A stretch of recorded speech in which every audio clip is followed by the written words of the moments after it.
బస్సులు లేక ఓ 3 దినాలు పబ్లిక్ ఆగమాగం అయ్యారు. పనిపాతర పెట్టి ఇంటికాడ కూర్చునే పరిస్థితి వచ్చింది. ప్రైవేట్ బండోళ్ళ జేబులు నింపే కథ అయ్యింది. అటు డిమాండ్ల సాధనకు ఆర్టీసీ కార్మికులు కూడా పానాలకు తెగించి పోరాటం చేశారు. ఇట్లా సర్కారోళ్ళతోని కూర్చొని మాట ముచ్చట్లు చేసి పంచాది తెంపుకుర్రు. అందుకే మళ్ళా ప్రగతి చక్రం తిరుగుతున్నది. బస్సులన్నీ రోడ్డెక్కినాయి. అక్కశెండ్లు మళ్ళా ఆధార్ కార్డులు తీసిర్రు. అన్నదమ్ముళ్ళు టికెట్లు తీసుకుర్రు. నిన్న మొన్నటి దాకా డిపోలల్లో డిమ్ముగా నిలబడ్డ బస్సులన్నీ శనివారం పొద్దుగాలి సందే ఒకటి ఒకటి తోక పట్టుకొని బయటికి వెళ్ళినాయి. ఆర్టీసీ కార్మికులంతా డ్యూటీకి ఎక్కిండ్రు. బస్సులన్నీ బాట పట్టినాయి. రోడ్ల మీద బస్సులను చూసి పబ్లిక్ కు పానం లేచి వచ్చినట్టు అయింది అనుకో రాదురే. మరి లేకపోతే 3 వద్దులు ఎటు పోలేక ముప్పు తిప్పల పడ్డరు. ఆధార్ కార్డు అట్లనే నమ్ముకున్న మా అక్క చెల్లెన్లు ఆగమాగమైండ్రు. అందుకే బస్సులు చాలా ఏటాలకు ఇప్పుడు మస్తు ఖుషి అవుతుండ్రు.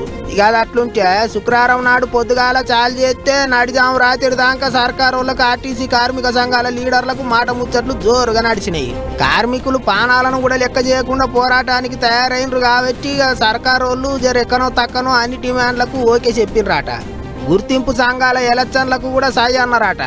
ఇక అన్నిటికంటే పెద్ద డిమాండ్ ఆర్టీసీని సర్కారులో విలీనం చేసే ముచ్చట మీద ఆఫీసర్లు కార్మిక సంఘాల లీడర్లతోని ఓ కమిటీ ఎత్తారట. అట్లనే కతిమ డిమాండ్లను కూడా ఓ కొలిక్కి తీసుకొచ్చిండ్రట. అందుకే ఆర్టీసీ కార్మికులు మళ్ళా డ్యూటీకి ఎక్కిండ్రు. బస్సులు యథావిధిగా తిరుగుతున్నాయి. ఇంకో దిక్కు సర్కారులతోని చర్చలు ఫలించినాయి కాబట్టి శనివారం పొద్దుగాల ఆర్టీసీ డిపోల కాడ సంబరాలు చేసుకుండ్రు కార్మికులు. పటాకులు కాల్చిండ్రు, పాలాభిషేకాలు చేసిండ్రు, మిఠాయిలు తినిపించుకుండ్రు.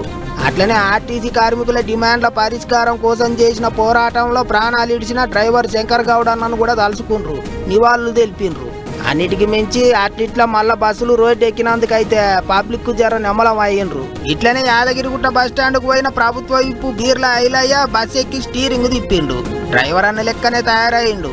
చూస్తుంటే సారుకు డ్రైవింగ్ అనుభవం గట్టిగానే ఉన్నట్టున్నది. అందుకే ఊర్లెక్కించి బస్ స్టాండ్ దాకా తానే బస్సు నడుపుకుంటూ పోయిండు. ఇక అది అట్లుంటే అట్లిట్లా మళ్ళా బస్సులు రోడ్డు ఎక్కినందుకు పబ్లిక్ అయితే జర నెమ్మలం అయ్యిండ్రు ఇప్పుడు.